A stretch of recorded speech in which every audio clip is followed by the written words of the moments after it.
భారత ప్రజాస్వామ్య వ్యవస్థకు రాజ్యాంగమే మూలమన్నారు రాష్ట్రపతి ద్రౌపది ముర్ము. వలసవాద మనస్తత్వాన్ని విడిచిపెట్టి జాతీయవాద ఆలోచనలను స్వీకరించడానికి రాజ్యాంగం మార్గదర్శక పత్రమని పేర్కొన్నారు. 76వ రాజ్యాంగ దినోత్సవం సందర్భంగా సంవిధాన్ సదన్లోని సెంట్రల్ హాల్లో రాష్ట్రపతి ముర్ము నేతృత్వంలో సభను నిర్వహించారు.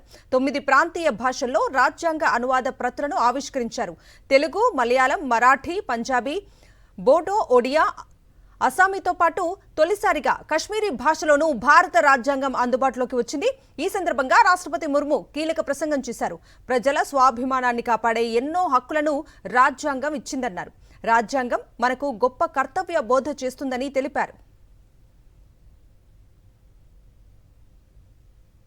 हमारा संविधान हमारी राष्ट्रीय अस्मिता का ग्रंथ है।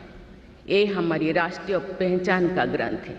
ये कॉलोनियल माइंडसेट का परित्याग करके नेशनलिस्ट माइंडसेट के साथ देश को आगे बढ़ाने की मार्गदर्शक ग्रंथ है। इसी भावना के अनुरूप सामाजिक और तकनीकी बदलाव को ध्यान में रखते हुए क्रिमिनल जस्टिस सिस्टम से जुड़े महत्वपूर्ण अधिनियम लागू किए गए। दंड के स्थान पर न्याय की भावना पर आधारित भारतीय न्याय संहिता, भारतीय नागरिक सुरक्षा संहिता और भारतीय साक्ष्य अधिनियम को लागू किया गया है। ऐसे अनेक प्रगतिशील वैधानिक को सार्थक विमर्श के बाद पारित करने के लिए मैं संसद सदस्यों की मुक्त कंठ से सराहना करती हूँ।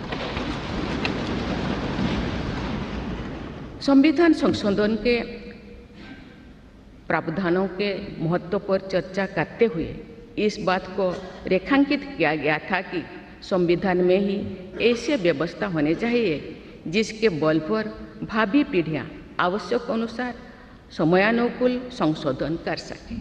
इस प्रकार संविधान निर्माताओं ने हमारे संविधान को गतिशीलता और जीवंतता प्रदान की है। పౌరులు తమ విధులు నిర్వర్తించాలని, బలమైన ప్రజాస్వామ్యానికి అవే పునాదులని ప్రధాని నరేంద్ర మోదీ పేర్కొన్నారు. భారత రాజ్యాంగ దినోత్సవం సందర్భంగా దేశ ప్రజలకు ఆయన బహిరంగ లేఖ రాశారు. రాజ్యాంగం పౌరులకు కలలు కనే శక్తితో పాటు వాటిని సాకారం చేసుకునే అవకాశాలను కల్పించిందన్నారు. ఈ గొప్ప దేశం కోసం పౌరులుగా తమ విధులను ప్రతి ఒక్కరూ నిర్వర్తించాలని ఉద్ఘాటించారు. అప్పుడే అభివృద్ధి చెందిన సాధికారత కలిగిన భారత్గా రూపొందుతుందన్నారు. అన్ని ఎన్నికల్లో ఓటు వేయటం పౌరుల కర్తవ్యమని పేర్కొన్నారు. మొదటిసారి ఓటు హక్కు పొందిన వారితో పాటు అందరికీ స్ఫూర్తినిచ్చేలా ఏటా నవంబర్ 26న విద్యా సంస్థల్లో రాజ్యాంగ దినోత్సవం జరపాలని ప్రధాని పిలుపునిచ్చారు.